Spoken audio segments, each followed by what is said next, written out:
Watching movies, jamming out.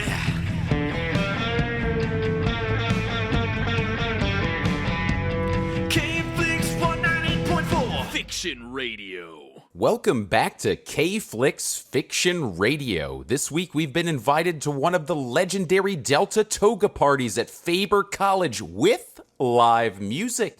And did you happen to see who's performing, Dustin? Oh, I believe that would be Otis Day and the Knights. It is Otis Day and the Knights. I'm so excited. That's right, kids. We're talking Animal House today. And we're talking about a band, maybe the first band we've talked about that doesn't stop at the movie. I know, is it? That's very exciting.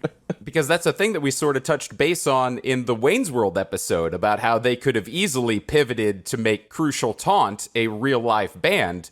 That very thing sort of happened with this movie. Definitely. The movie studio, the producers were not behind it, but surprisingly they did go ahead and sell the rights to the band name and let it continue on. It's pretty wild that actually happened, yeah. Truly is. Yeah, so an actor named Dwayne Jesse, who portrayed Otis Day in the film, was so into the role that he purchased the rights from the studio to the name Otis Day and the Knights and went on to tour and make an album and keep the name alive. With a lot of his family members as the band. Notably with George Clinton producing their album Shout. From 1989, yes. And Dustin, did you see that they released a live concert documentary? I did see that. I didn't get to check out the doc. I'm guessing you did. You bet I watched it. It's on YouTube. Anyone can watch it. It's called Otis Day and the Knights. Otis, my man.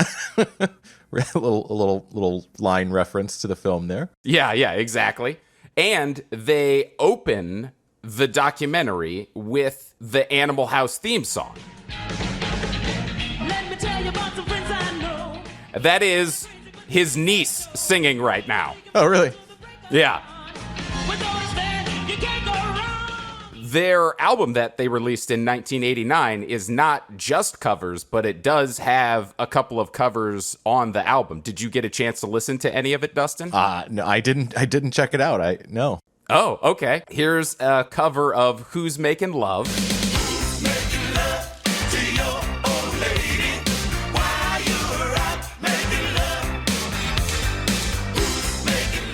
Oh, man. Well, now I'm disappointed I didn't check it out. I kind of assumed it would just be a bunch of old doo-wop style tunes. No, it's a lot more George Clinton influence. Oh, for sure. And just in case you haven't heard the original version of that, here we go. It's Johnny Taylor, Who's Making Love.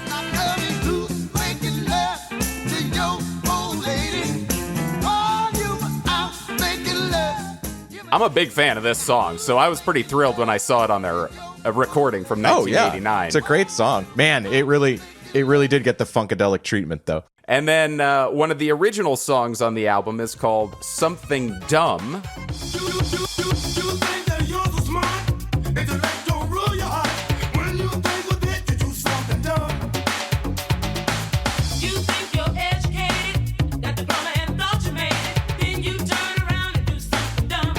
Don't do something dumb, Dustin. Don't do something dumb, like write an 80s song without using those 808 drums.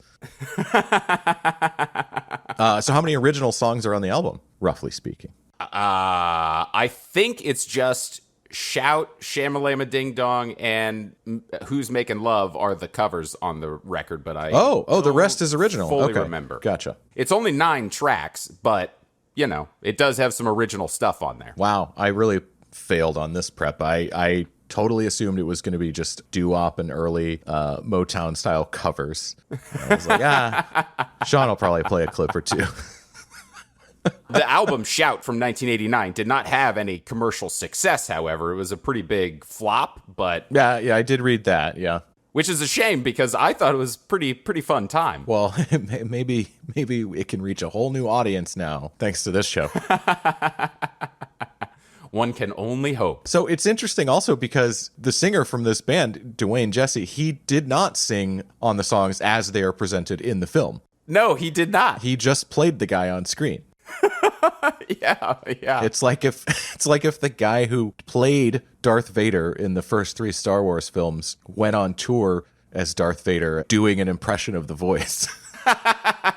He should have. He totally should have. That would have been awesome. I mean, that sounds bad. That sounds like a bit of a knock. It's not. Like I obviously this guy can sing. Sure. I when I first read that he had taken over as the singer of the band without actually having been the singer of the band, I was like, huh. I wonder how that's gonna go. Yeah, quite an interesting twist for sure. So the vocal performances in the film of the songs "Shout" and "Shamalama Ding Dong" by Otis Day and the Knights were actually performed by a different artist by the name of Lloyd G. Williams. And Lloyd has worked with some of the best, Dustin. He worked with The Temptations, Earth, Wind, and Fire, George Clinton, who we've already been talking about, just to name a few. Mm-hmm. Here's a clip of him and Alton Ellis from 1974 in a song called I Can't Stand It. I can't stand it. I can't stand it. I'm a man with a loving soul. Got the things to rock your soul. Oh, babe. It's got reggae vibes. Yeah, got some hardcore reggae vibes. Now, in his later life, do you know what kind of music he started to produce? I don't. Religious reggae. God is good. This is a song called God is Good. Good. God is good. Yeah, sure is. I would put serious money on that not being the only song titled "God is Good" in the world. No, no, definitely not the only one. It might be the only reggae one. Maybe. That's wild. How much were you able to find about this guy's life experience beyond Animal House? Other than the fact that I've pulled something from the 70s and from 2016. Oh, that was from 2016? Yeah. Holy crap. I thought 90s or something.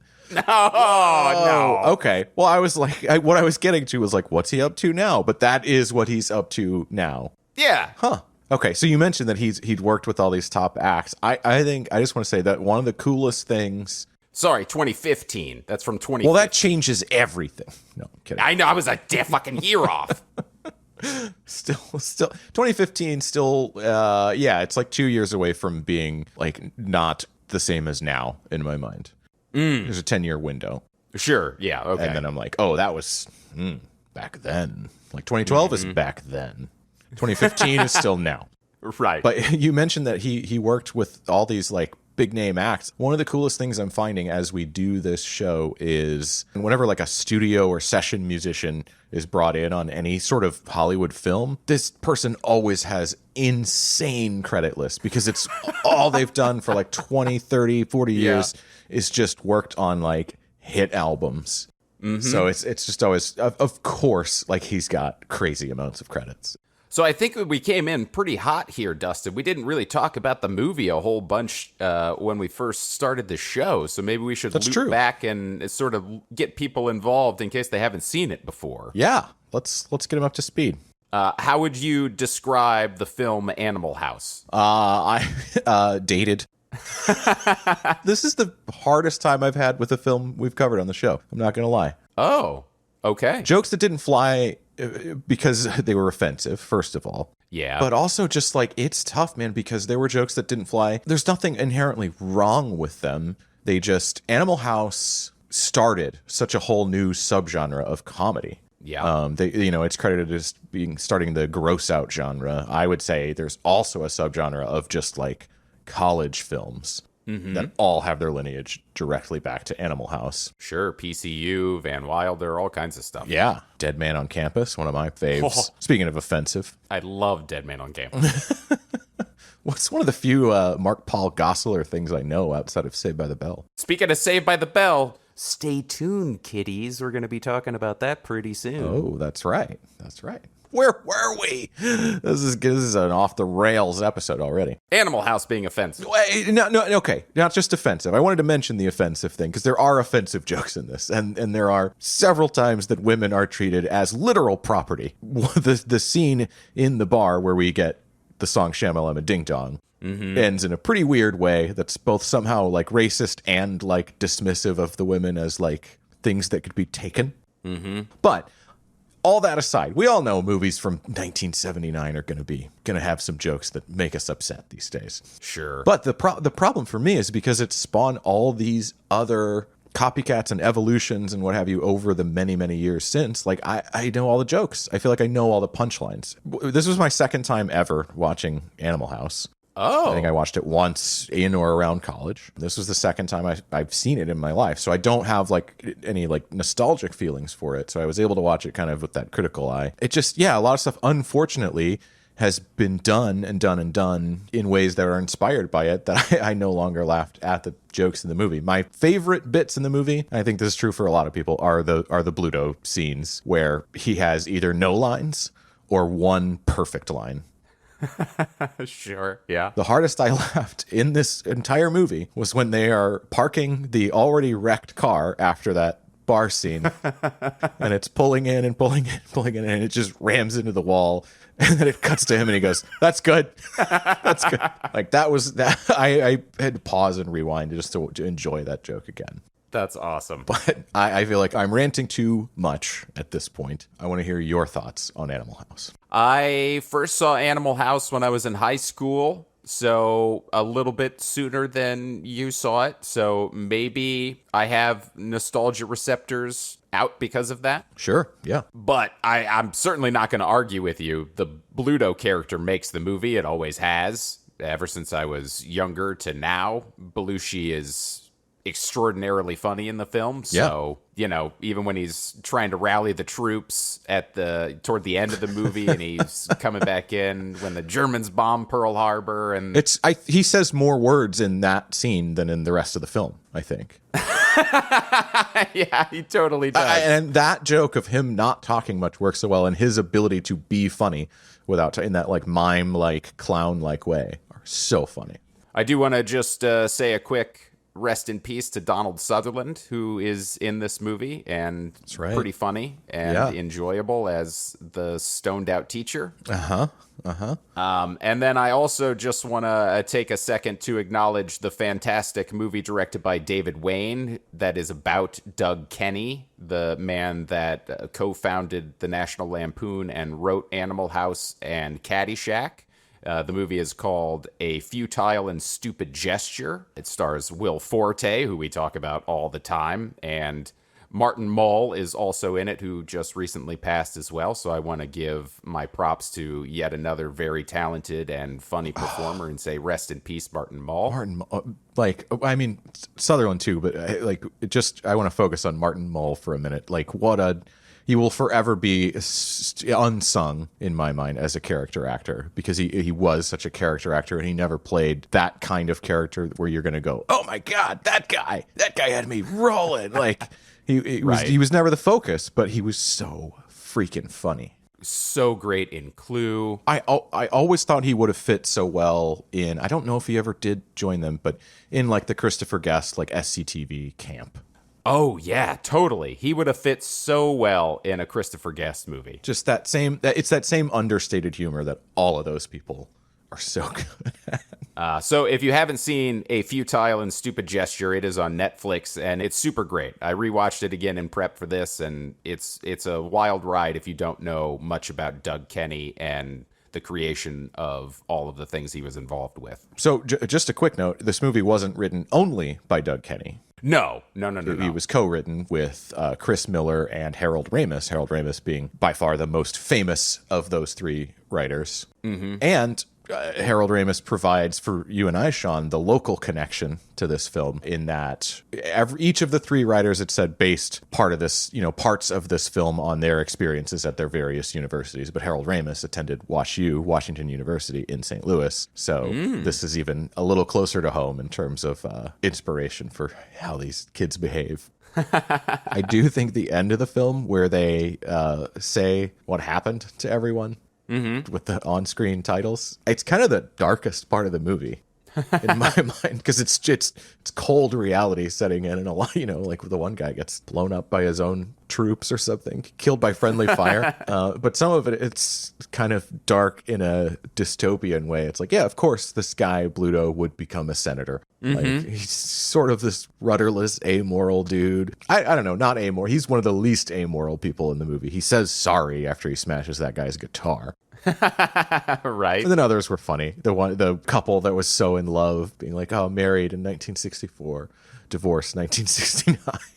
It was a good little dose of reality in there. Dustin, you just mentioned Bluto smashing that guy's guitar and apologizing for it. Uh-huh. That song is called the Riddle Song, or alternatively, I Gave My Love a Cherry. Did you know that this was a real song? I did know it was a real song. I didn't know the name of it. Let's go ahead and just listen to a little snippet of it. I gave my love a chicken that had no bones.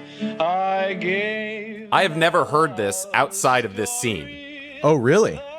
Never. no end. I give.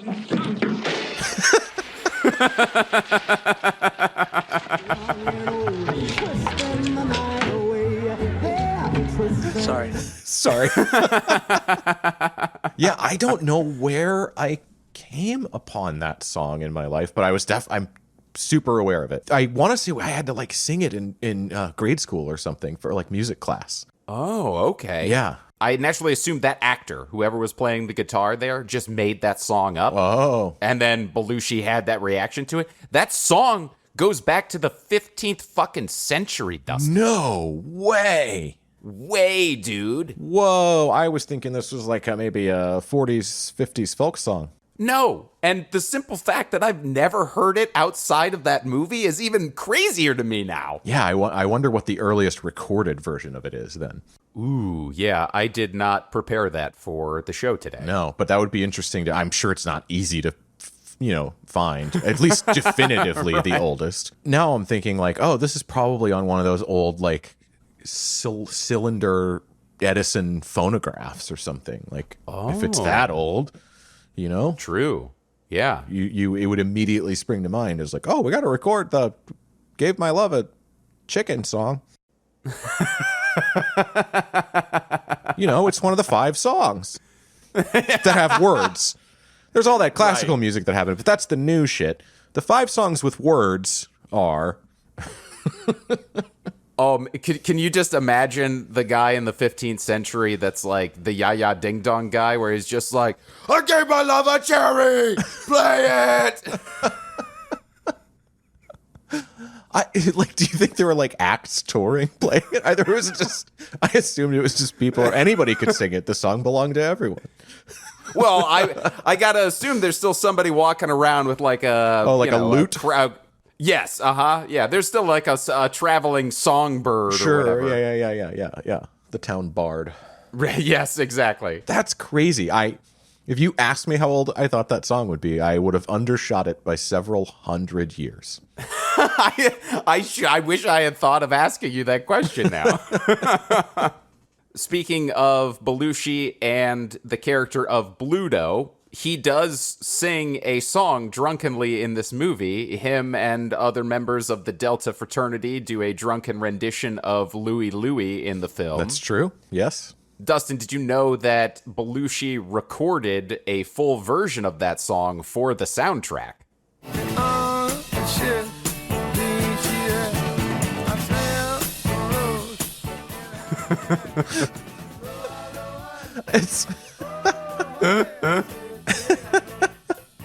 He still did it like a little drunk, which is pretty great. Yeah. This reminds me of that album that H. John Benjamin did. He did a jazz album. He voice actor H. John Benjamin. I vaguely remember that now. Yeah. For those who don't know, voice actor H. John Benjamin, who is the voice of Bob from Bob's Burgers, Archer from Archer. The can of mixed vegetables from Wet Hot. That guy just decided one day he wanted to record a jazz album with him playing piano. The catch being he does not play piano. And it's actually this kind of fantastically absurd album because what he did is he surrounded himself with a bunch of really good jazz musicians playing every other instrument. And then he just sort of comes in on piano, feeling it out, like with the skill of someone who's never fucking sat down at a piano before. but it works in a way because there's such a strong bass. And that's what this this Louie Louie performance reminds me of. It's like he's not pretending to be a singer. He's just doing the task of singing the song exactly as he feels in his heart. Sure, because he sounds really good in the Blues Brothers, so you can. There's a difference, you know. So here is the version of Louie Louie that most people are familiar with. It's from The Kingsmen, and it was released in 1963.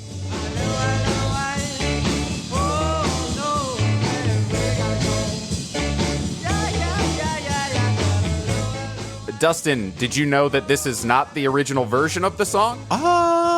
No, I mean, at some point I may have heard this story, but I don't for the life of me remember the tale. Who did come up with it? Richard Berry wrote the song in 1955, recorded it in 1956, and released it in 1957. Oh, wow. So a good bit earlier. Mm-hmm. That's interesting.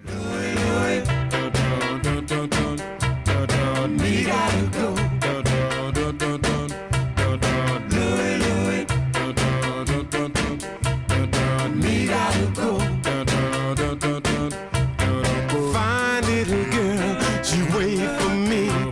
Me catch this ship across the sea. Totally different sound to it. there. Totally different. I mean, nothing you could possibly have played does a better job than those two versions of that song showing what happened between the mid 50s and the early 60s with rock and roll and like white people stealing music. That's it right there. So now that we've touched on all of the non-Otis Day and the Night songs, I think we should dive into the deep end of the pool and talk about the two songs that the band sings, first of which is Shout, which was originally done by the Isley Brothers in 1959. If you've never heard the song Shout, congratulations, you weirdo bunker person. But you're in luck if you haven't, because here it comes. You make me wanna kick my heels up and down, throw my hands up and down, throw my head back and down. Come on now, don't forget to say you will. I love the energy of this song. It's so good. Say you will. Say it right now, baby. Say you will. Come on. I mean, that's a song kind of like Earth Angel, which again we talked about in Back to the Future, which has just lived on and on and on. I mean, Shout is to this day probably like a pretty often played wedding tune. Oh, yeah. And here comes the Otis Day and the Nights version. Once again, the singer is Lloyd G. Williams. Know you make me wanna kick my heels up and throw my hands up and throw my head back and come on now, don't forget to say you will. Pretty straightforward cover, honestly. Yeah, I would say so. Yeah.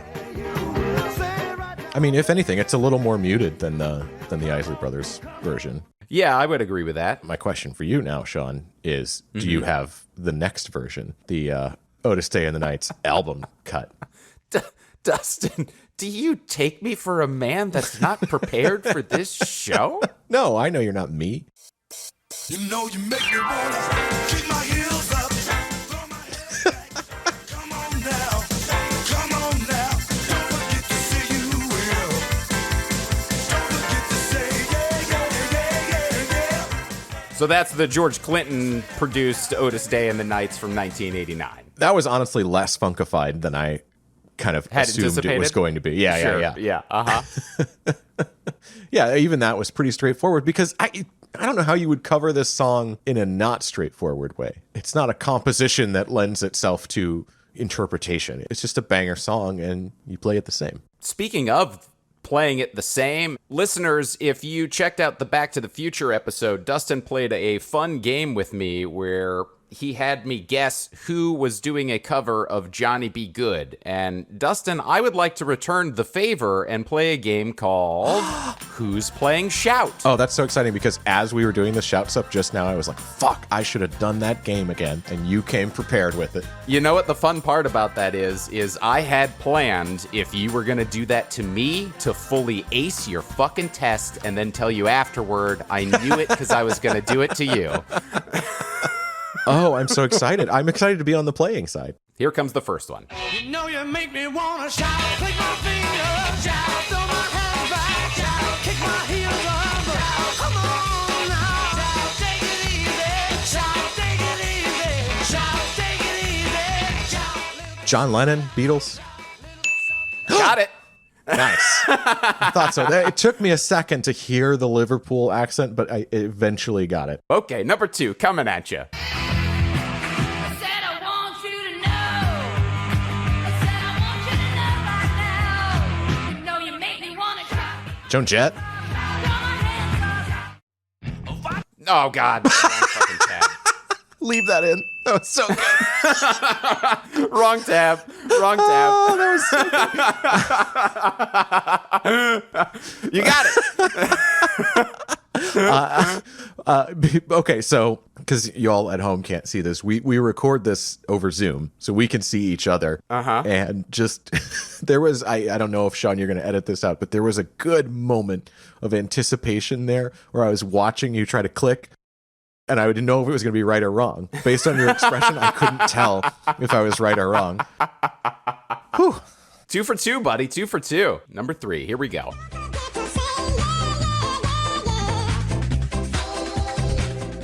Is it just Alvin and the Chipmunks? Yes, it is. Oh man, they had a lot of records back in the day. All right, here we go, Dustin. Number 4. You make me wanna shout, shout, throw my hands up, throw my head back, come on now, come on now, come on now, come on now, whoa, whoa. The Boss. Bruce Springsteen. Yep. Oh, nice. That was the least certain I've been so far.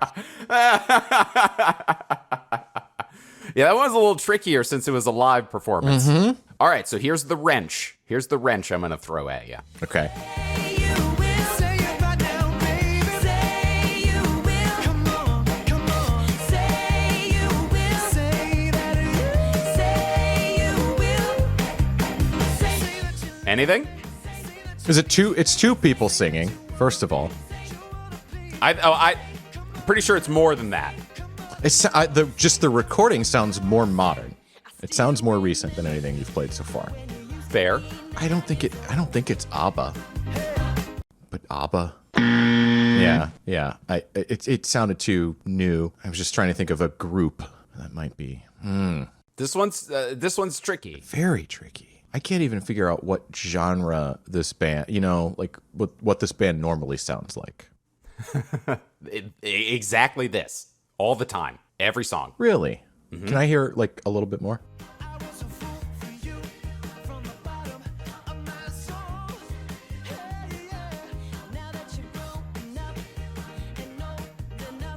I got nothing. I got nothing, man. The cast of Glee. Oh. Okay. Instant relief. I'm like, okay. I had to. Yeah. I mean, good hint. Exactly this all the time. Yeah, this never sounded any different. That's why I couldn't, I was like, I can't place any of these voices in particular. Okay. Well played, sir. Well played. Thank you. The next one is less a full cover. It is more so sampled in this song. So I'm just going to play you said sample. Okay.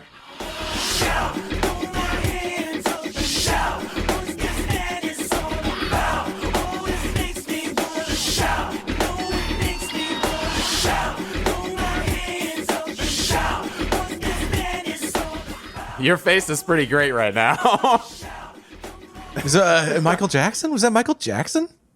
Okay. It was. Okay, because it, and I can even like the era. It had to be around the same time as like they don't really care about us. It's got that same like intensity. Like it was like that was like angry Michael Jackson. Like or as angry as he got in song. Yeah, that was a good one. Good job there, buddy. Ooh, yeah. I got a couple more. You make me wanna shout, take my hands off the shot, take my hands off the shot, Green Day. Yep. Getting me back on the live Green Day recording. I have yet another live recording for you now, Dustin. This one should be pretty easy, I think. You make me wanna shout, kick my heels up and get my hands up, get my feet pumped, get my lungs jumping. Hey baby, Is it Motley Crue? No.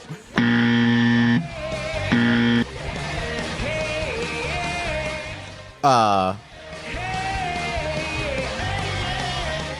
Guns N' Roses.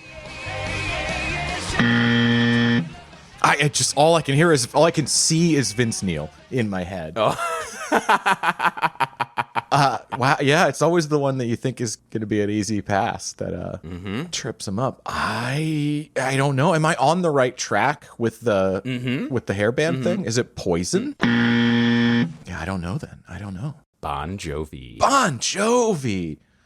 Oh, wow. It's funny. I never group Bon Jovi in with the rest of those acts because it's like Motley Crue is your dad's hair metal and Bon Jovi is your mom's hair metal, if that makes any sense. Interesting. Like, I just feel like they had a more rounded, produced edge to them. Okay.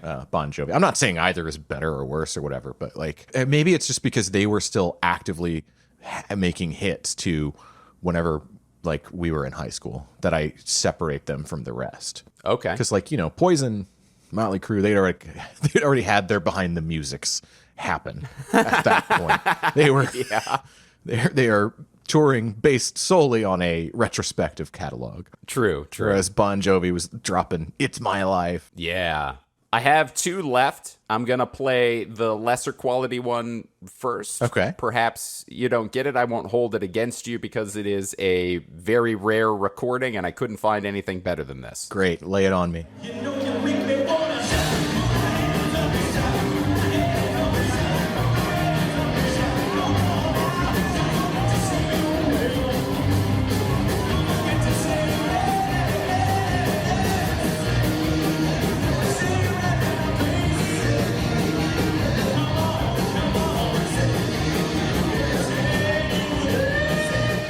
Ooh.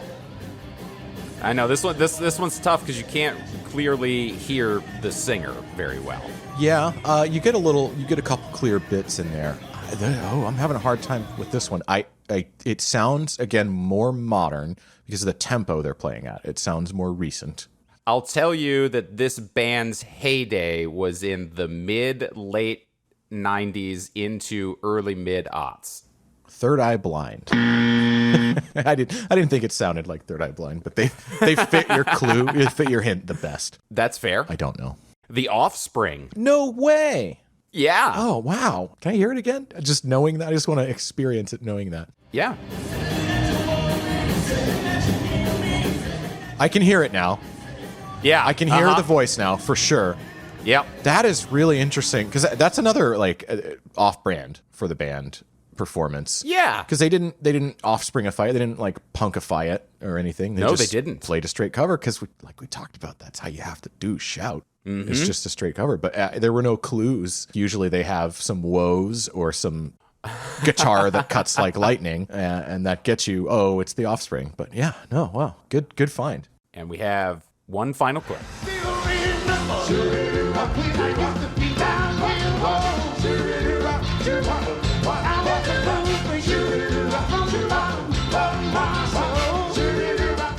Is it maybe James Brown? Oh, I love that guess. It's a great guess. This one feels like a more contemporary to when the song first came out. I don't know about the year that this particular clip came from, but in terms of the band, yes. Oh, you gave me a clue there because it's a band. I did get, well, I mean, it's not a cast of Glee again. Yeah. Who is it? The Temptations. Oh, gosh. I was going to guess the Temptations earlier for something, actually. Oh, nice. They were in my head for this game. I started out really strong, and You did. yeah, those last couple were tough. That was you did good though. You did really good. That was fun. Wow, now I know what it's like to be on the guessing side. 6 out of 10. All right. 60%. It's a good enough GPA to stay in the deltas. That's a way better GPA than anyone in the Deltas had. And that just leaves us with one final song. The original song written for the movie, Shamalama Ding Dong. That's right. Which was written by Mark Davis. And this song, along with Shout, has backing vocals provided by Melvin Britt and Sidney Justin. Okay. Just one more quick fun fact about the song Shamalama Ding Dong. It is the song, this is the band that inspired me to make this show. Oh wow, this song. You told me so much in the past about the movie and about the band. I did not know this song in particular was the one Yes. that spawned your idea for fiction radio. I never, never, never find me a girl who loved me the way that you do.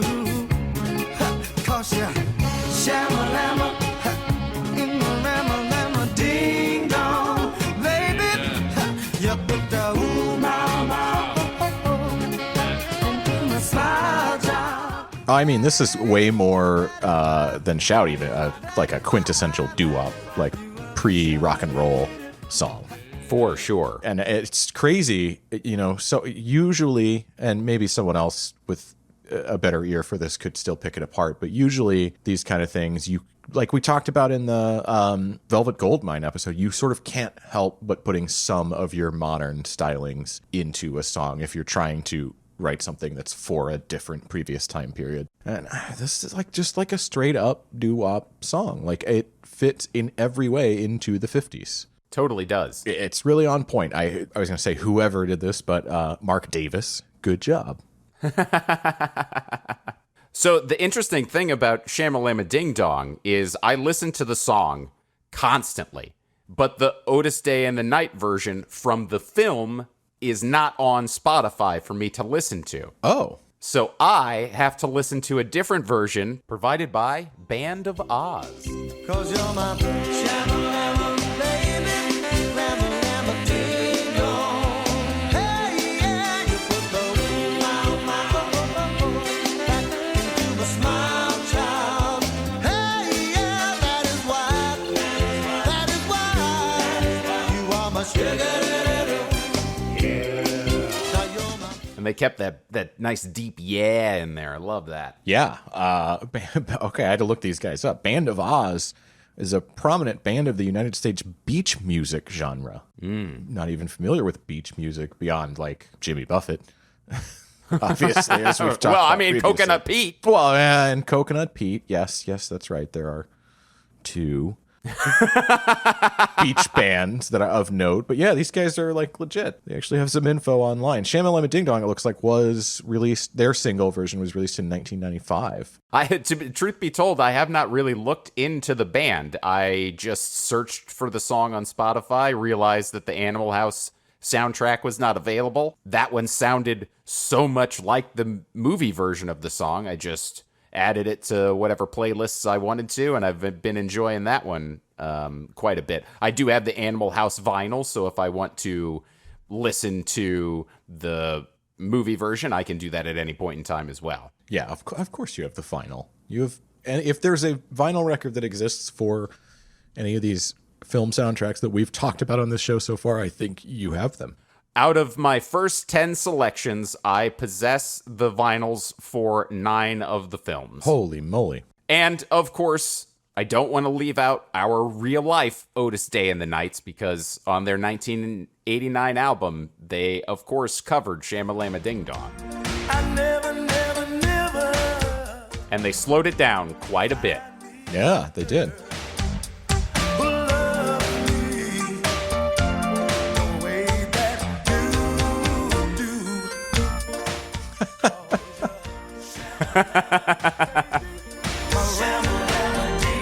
do. Okay. Sharp little like Moog synthesizer coming in there. Uh-huh. Back into my sunshine. Hey, that is why. Well, but They dropped the yeah. They dropped the yeah. Sean doesn't like that. Sean No. needs that yeah. Yeah. I need the yeah. If there was one song that immediately sprung to mind when I hear it, it's Sam Cooke's "What a Wonderful World." Oh, okay, sure. Don't know much about history. Don't know Like even the melody is kind of similar. This song is in the fucking movie as well. Oh yeah, it is. much about the French. It's while Bluto's picking out his food. And I know that if you Maybe that's why it's on my mind. Well, no, but it also does. It sounds very similar to Shamalama Ding Dong. I can totally see what you're talking about. As we started talking about soundtracks, there was something I realized I also read about this film. I thought was interesting. Yet another first. The composed soundtrack for this movie was different than comedies at the time because they basically told the composer, do it as if it's a drama, which is now the sort of de facto way you would score anything. Like, Right. but like the idea of just giving it a serious soundtrack or a serious score, I think elevates it and changes, again, the course of comedy and sort of how you make these films, how you do this going forward. Yeah, totally. So I think that I've made my opinion known pretty heavily since this is the thing that inspired this entire show. But would you listen to Otis Day and the Knights if the movie version was making music in our reality? Or do you have any interest in checking out the actual Otis Day and the Knights that is making music in our reality? I mean, it's hard to separate those questions because like this is the first time where your question that you asked me at the end of the episode can be answered. And it's like, yeah, I'll check. I mean, I've enjoyed hearing the clips you've played, and I've enjoyed knowing to some extent that it is a different band in the real world because it's got that George Clinton funk influence to it. But that makes sense too. Like that's especially for the album came out in 89. Like we would not be fresh at all to have done a straight up 50s rock and roll album in 89. It would be more cool to do it now. But yeah, I want to listen to that album. And yeah, I would have loved to have come across the movie version of them in real life as well. Awesome. Considering that the movie didn't hold up super well in terms of the comedy because it was so influential for everything that we see in our modern comedies, it's nice that the music at least sort of grabbed you in a way that the movie couldn't at this day and age. I feel like it's a rare day that I say I would not listen to the bands. Yeah, that's fair. Most of the time we lean toward checking out a couple of the songs just to see what the rest of it would be. Yeah, I guess that's true. But in general, there have been very few hard no's when you ask me that question. I think Begin Again was one where I was like, no, not interested. Yeah, that one was the most far-reaching from our normal listening habits every day. That's right, our second episode. Third. That's three. Third. Sorry, my bad. So that's going to wrap up the show this week. I really hope that you enjoyed Animal House and Otis Day and the Knights, both the fictional and the real-life bands. If you did enjoy the episode, please drop us a review on whatever platform you're currently listening on, whether that be Spotify or Apple. It helps us out a ton. And if you have any fictional bands you'd like us to cover on the show, drop us a line at fictionradiopod@gmail.com, and we will consider doing an episode based on your suggestions. Oh, I can't wait to read those suggestions, and stay tuned next week, kids, because we have an extra special K-Flix Fiction Radio coming at you. Watching movies and jamming out.